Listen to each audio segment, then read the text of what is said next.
So friends, we are going to study about constitution. तो constitution हम पहले जानने से पहले कॉन्स्टिट्यूशन का नीड क्या था। देखिए क्या था कि अब हम इंडिया की बात करते हैं या 1940s में बहुत सारे कंट्री क्या हुए, डीकोलोनाइज। मतलब क्या हुए, जो कॉलोनी की तरह थे, यूरोपियंस जो थे वो अलग अलग जगह, फ्रेंच हो, पोर्तुगीज हो, सबने क्या रखा, अपना कॉलोनीज बनाया।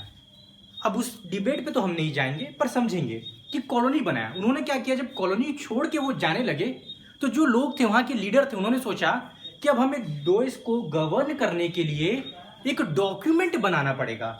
एक डॉक्यूमेंट बनाना पड़ेगा और वो डॉक्यूमेंट होगा, उस डॉक्यूमेंट को, सिंगल डॉक्यूमेंट को हम कॉन्स्टिट्यूशन कहेंगे और वो क्या करेगा, हमारे कंट्री को गवर्न करेगा।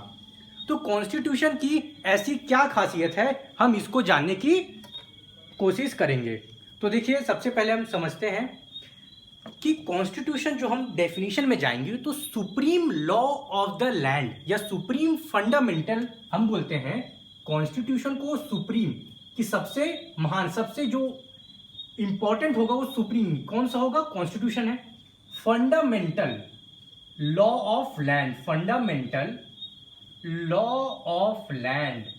तो देखिए क्या होता है, कोई भी लैंड, मतलब हमारी इंडिया की बात कर रहे हैं, टेरिटरी की बात कर रहे हैं। फंडामेंटल मतलब बेसिक, सुप्रीम मतलब सबसे ऊपर, मतलब इन द सेंस जो भी कंट्री में और कुछ भी होगा सबसे ऊपर। हमारी गवर्नमेंट है, जुडिशरी है, सबसे ऊपर क्या है आपका, कॉन्स्टिट्यूशन। तो कॉन्स्टिट्यूशन क्या है, is the supreme law of the land या supreme fundamental law of the land. ये एक लीगल डॉक्यूमेंट है। लीगल मतलब क्या होगा, जैसे हम बोलते हैं ना, लीगल चीज है, मतलब उसको क्या है, एक हम लोग उसको मानेंगे, क्या करेंगे, हम उसको मानते हैं कि वो डॉक्यूमेंट क्या है, वो सबको गवर्न करेगी। तो गवर्न करने के लिए बोलेंगे कि ऐसा तो नहीं होगा कि बस गवर्न करेगा, उससे कुछ रूल्स होंगे, उसमें कुछ लिखा होगा। तो ये क्या है, बेसिकली सबसे बेसिक समझते हैं, fundamental law of the land है। और इस लॉ में जो कॉन्स्टिट्यूशन है, इसके तहत क्या इंपॉर्टेंस है, गवर्नमेंट, कि गवर्नमेंट कैसी गवर्नमेंट होगी, जो हमारे कंट्री में कैसे गवर्नमेंट होगी, उसका गवर्नेंस कैसा होगा, वो भी कॉन्स्टिट्यूशन से पता चलेगा। क्या होगा, गवर्नेंस के बारे में।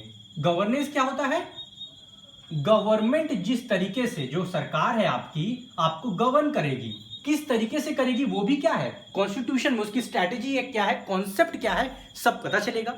और थोड़ा डीप में जाने की कोशिश करते हैं। सोशल एस्पिरेशन, एस्पिरेशन मतलब क्या चाहता है। जैसे कॉन्स्टिट्यूशन में हम बात करते हैं, तो कॉन्स्टिट्यूशन देने से होगा क्या, हम सोसाइटी में क्या करना चाहते हैं। तो it also talk about aspiration, आपका क्या एस्पिरेशन है, सोशल एस्पिरेशन की बात करेगा कि हम सोसाइटी में ऐसा क्या चाहते हैं। तभी ना कॉन्स्टिट्यूशन जब बना, तो हम थोड़ा सा और जानने की कोशिश करते हैं। कॉन्स्टिट्यूएंट असेंबली बनी, वहां डिफरेंट डिफरेंट मेंबर्स आए, उन्होंने क्या किया, डिबेट किया, बहुत सारी चीजों को पढ़ा, बोरो किया, अलग अलग कंट्री से लेके। हम उसके एडवांटेज, डिसएडवांटेज, फीचर्स के बारे में पढ़ेंगे, बट हमारा बेसिक मतलब क्या है, कॉन्स्टिट्यूशन। तो कॉन्स्टिट्यूशन मैंने क्या बोला, supreme fundamental law of land, कि इस कंट्री को गवर्न, और उसमें क्या गवर्नमेंट क्या करेगी, गवर्न करेगी, किसके थ्रू, कॉन्स्टिट्यूशन में उसको पावर मिलेगा। एस्पिरेशन, सोशल एस्पिरेशन, कि सोसाइटी कैसी होना चाहिए, या जो हमारे, जिन्होंने कॉन्स्टिट्यूएंट असेंबली में कॉन्स्टिट्यूशन की बनाया हमें, उनकी क्या फिलॉसफी थी, वो क्या चाहते थे, इसके माध्यम से वो क्या अचीव करना चाहते थे, ये सब हम जानने की कोशिश कहाँ कर पाएंगे, कॉन्स्टिट्यूशन से। जैसे हम अब इसको समझते हैं बहुत इजी तरीके से, हमारे घर में बात करते हैं। नॉर्मल घर में क्या होता है, जो वाइफ होंगी, बहुत सारे क्या करेंगे, कुछ भी काम करना है तो इनसे पूछ के करेंगे। तो ये क्या है, मान लीजिए कॉन्स्टिट्यूशन है। कैसे, अब हमें कुछ भी करना है, अगर हस्बैंड को, चिल्ड्रंस को, तो क्या करेंगे, हम वाइफ से पूछ रहे हैं। तो वाइफ यहाँ क्या है, एक फंडामेंटल कॉन्स्टिट्यूशन की तरह एक्ट कर रही है, कि कुछ भी करना है तो हम क्या करेंगे, हम यहाँ से अपना परमिशन ग्रांट लेंगे। कुछ भी घर में काम करना है तो हमने यहाँ पूछ लिया हमने, तो ये क्या है, हम परमिशन ले रहे हैं, हर वक्त कहाँ जा रहे हैं, वाइफ के पास। तो ये क्या है, कॉन्स्टिट्यूशन, मतलब supreme law of the land. ठीक है, घर में कुछ बनना है तो कौन डिसाइड करेगा, वाइफ, मदर।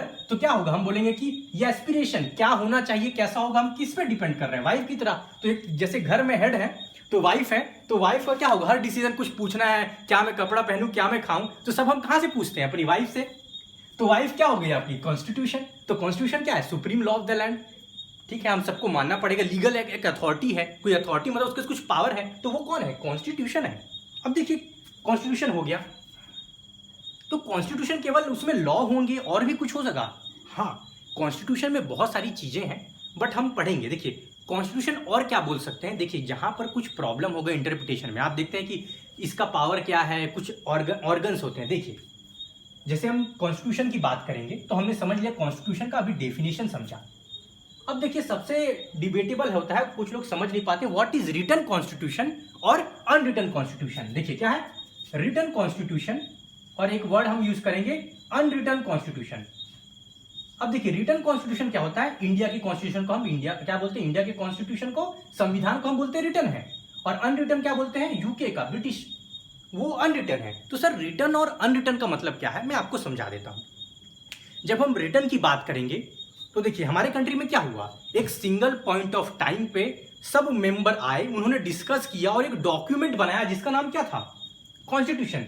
तो रिटन कॉन्स्टिट्यूशन में हर चीजें क्या होंगी, एक रिटन होंगी और कोडिफाइड होंगी डिफरेंट पार्ट्स में। हमारे जैसे कितने पार्ट्स हैं, 25 पार्ट्स हैं, तो पार्ट्स में डिवाइड होंगे, कोडिफाइड होंगे और हर चीज क्या होंगे, रिटन होंगे एक जगह पे, सिंगल डॉक्यूमेंट पे। वो क्या है, कॉन्स्टिट्यूशन। इसलिए हमारा कॉन्स्टिट्यूशन क्या है, रिटन कॉन्स्टिट्यूशन।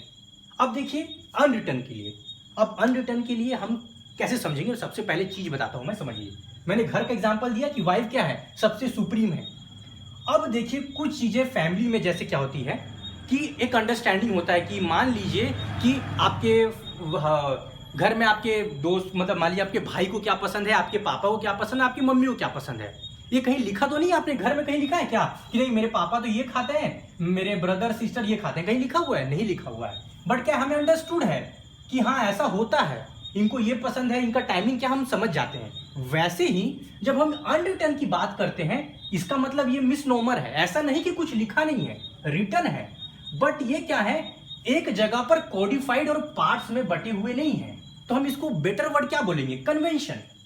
क्या है ये, कन्वेंशन है। What is sir convention. जैसे मैंने बताया कि घर में खाना जिसको जो जो पसंद है, आदतें हमें पता होती हैं, बट कहीं ये लिखा होता है क्या कि फादर को यही पसंद आना चाहिए, ऐसा तो नहीं है। तो ये कन्वेंशन होता है। कन्वेंशन मतलब वो चीजें जो हम हैबिट की तरह उसको फॉलो कर रहे हैं, बट क्या हो रहा है, वो कहीं पर लिखा हुआ नहीं है। तो जब हम ब्रिटिश की बात करेंगे, तो जब हम बोल रहे हैं कि अनरिटन है, अनरिटन मतलब ऐसा नहीं है कि कुछ रिटर्न नहीं है। There were laws that are written but they were not codified और इमर्ज्ड इनटू अ पार्ट्स, और वो मर्ज करके एक जगह नहीं लिखे हुए हैं, वो क्या है, स्कैटर्ड है। तो हम बेटर वर्ड क्या यूज करेंगे, it is an convention. Convention का मतलब क्या होता है कि कन्वेंशन की जब हम बात करेंगे तो ऐसी हैबिट, ऐसे रूल्स जो कहीं पर लिखे नहीं है बट हम उसको फॉलो कर रहे हैं। एग्जाम्पल सर समझ में नहीं आया, मान लीजिए जब इंडिया की बात करते हैं तो इंडिया में जब हम गवर्नर की बात करते हैं तो गवर्नर का क्राइटेरिया कहीं लिखा नहीं हुआ है कि गवर्नर को कोई भी पार्टी से, मान लीजिए हम क्या करते हैं कि जिस स्टेट का गवर्नर बना रहे हैं, तो राज्यपाल जिस स्टेट का गवर्नर बना रहे हैं, तो हम क्या करते हैं, वो गवर्नर उस स्टेट का नहीं होना चाहिए, उस पॉलिटिक्स, वहां के पॉलिटिक्स में इन्वॉल्व नहीं होना चाहिए। तो ये क्या है, कहीं लिखा है कॉन्स्टिट्यूशन में, हमारे सुप्रीम लॉ में कहीं लिखा है, नहीं लिखा है, बट हम उसको फॉलो करते हैं। तो वो फॉलो करते आ रहे हैं कोई चीज को, तो उसको हम क्या बोलते हैं, कन्वेंशन। तो अनरिटन कन्वेंशन में फॉलो करेगा, यहाँ कोई सब रूल कोडिफाइड नहीं है, पार्ट वाइज डिवाइड नहीं होते और एक जगह असेंबल्ड नहीं है। इसका मतलब ये नहीं है कि वो रिटर्न नहीं है बट कोडिफाइड नहीं है। बट जहां रिटर्न की बात करेंगे तो एट अ टाइम हम सब लोग आके एक सिंगल पॉइंट ऑफ टाइम में डिबेट करके एक सिंगल डॉक्यूमेंट बनाते हैं जो कोडिफाइड है, पर्टिकुलर उसमें पार्ट्स है, that is known as written constitution. और जो हमने एग्जांपल समझ लिया अनरिटन का, तो कॉन्स्टिट्यूशन क्या है, रिटन, अनरिटन को हमने समझ लिया। और दो तीन चीज वर्ड समझेंगे क्या होता है। अब देखिए दो वर्ड मैं आपको और समझाऊंगा, इसमें बहुत इंपॉर्टेंट है जो हम यूज करते हैं, that is known as constitutionalism. Constitutionalism, देखिए क्या होता है कॉन्स्टिट्यूशनलिज्म का मतलब क्या होता है, समझिए। दो चार चीज हम समझेंगे अभी, क्योंकि कॉन्स्टिट्यूशन के बारे में पढ़ रहे हैं। जैसे मैंने घर में बात बोला कि मान लीजिए वाइफ बहुत पावरफुल है, अब मुझे क्या करना है, कोई चीज अपने मान लीजिए कोई उनके सन है, उनको मनवाना है कि मैं, मुझे ये चीज करना है, तो व्हाट ही विल डू, वो क्या करेगा, अपने नानी जो है उनको कॉल करेगा और बोलेगा कि नहीं मुझे ऐसा चीज चाहिए, मेरी मम्मी बात नहीं मान रही है। तो यहां पर हम क्या करना चाह रहे हैं, जो अपने मदर की या हस्बैंड जो चाह रहा है अपने वाइफ को अपनी बात मानने के लिए, तो हम क्या कर रहे हैं, इनकी पावर को लिमिट कर रहे हैं। कैसे, इनकी मम्मी को बता के, जो अपनी मदर इन लॉ है उनको बता के।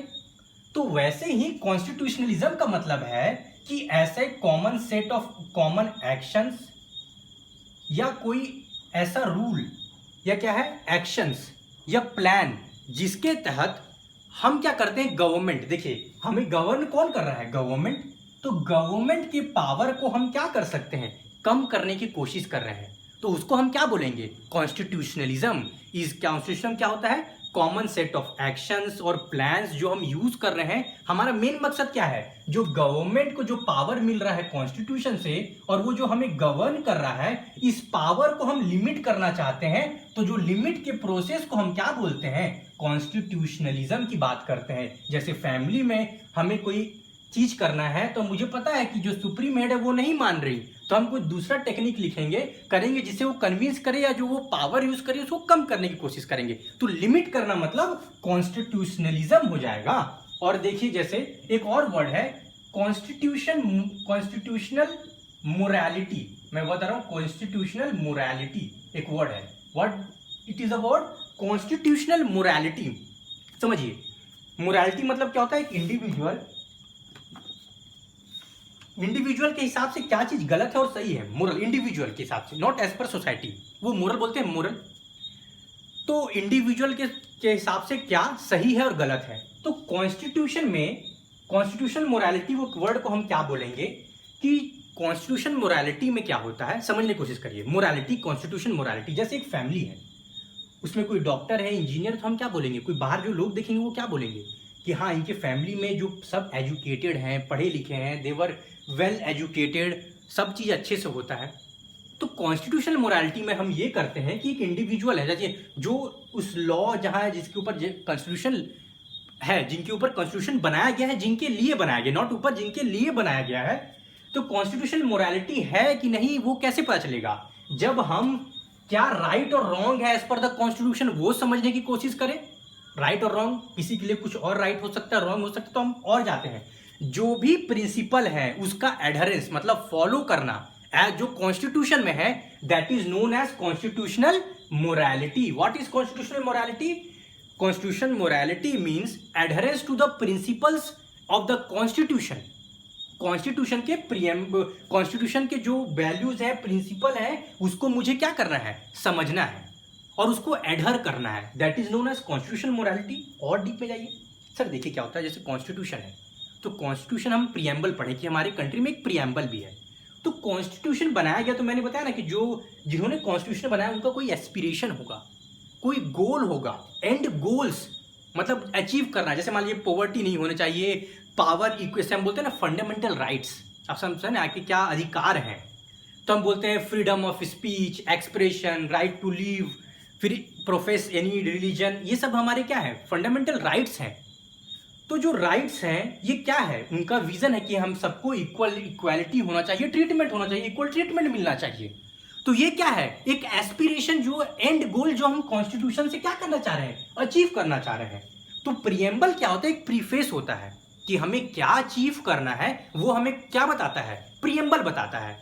तो वैसी कॉन्स्टिट्यूशनल मोरालिटी अगर होगी तो हम जो उसका विजन है, एस्पिरेशन है, या जो एंड गोल है उसको समझ सकते हैं या उसको अचीव कर सकते हैं। और कॉन्स्टिट्यूशनल मोरालिटी में क्या होगा, ऐसा नहीं होगा कि हम केवल क्या करेंगे, एडहर करेंगे प्रिंसिपल को, उसके स्पिरिट को फॉलो करेंगे, उसके सोल को, कि वो क्या अचीव करना चाहता है। नॉट ओनली वर्ड्स, ऐसा नहीं कि बस वर्ड पे जाएंगे, उसका स्पिरिट क्या है, उसका जो एंड गोल्स क्या है, उसको अचीव करने के लिए जो हमें वैल्यूज जो इंकलकेट करनी है, that is known as constitutional morality. So हमने इस लेक्चर में कॉन्स्टिट्यूशन समझा, रिटन अनरिटन कॉन्स्टिट्यूशन समझा, कॉन्स्टिट्यूशनलिज्म समझा। कॉन्स्टिट्यूशनलिज्म मतलब कैसे हम गवर्नमेंट जो हमारे ऊपर गवर्नेंस कर रही है through the constitution, getting power from the constitution, how we can limit the power. Sir कैसे लिमिट कर सकते हैं, एक बार समझते हैं। पहला, free election, free and fair election. Election में मान लीजिए गवर्नमेंट ने अच्छा काम नहीं किया, हम कैसे उसकी पावर को लिमिट कर सकते हैं, हम अगले में उनको क्या करेंगे, वोट एंड आउट, वोट किया और उन्हें हटा दिया। दूसरा, स्टेट को फंडामेंटल राइट्स वॉलेट नहीं कर सकती, ये भी क्या है, लिमिटेशन है। सेपरेशन ऑफ पावर, जो जुडिशरी है, जज है, उसकी पावर अलग है, मिनिस्टर के पावर अलग है, और लेजिस्लेटर जो लॉ बनाता है उसकी पावर अलग है। दोनों में सेपरेशन ऑफ पावर है, वो भी क्या है, लिमिट कर रहा है कि कोई एक तानाशाह एनार्की ना हो जाए, मोस्ट पावरफुल ना हो जाए। तो कॉन्स्टिट्यूशनलिज्म को मैंने आपको समझाया, कॉन्स्टिट्यूशनलिज्म कॉन्स्टिट्यूशनल मोरालिटी समझाया कि मोरालिटी क्या होता है, कि क्या गलत सही राइट रॉन्ग को हम करते हैं इंडिविजुअल बेसिस पे, दैट इज मोरालिटी। और इथिक्स क्या बोलते हैं, इथिक्स को समझा रहा हूं। इथिक्स क्या होता है, एज पर सोसाइटी जो राइट और रॉन्ग का कॉन्सेप्ट होता है सोसाइटी से आता है। सोसाइटी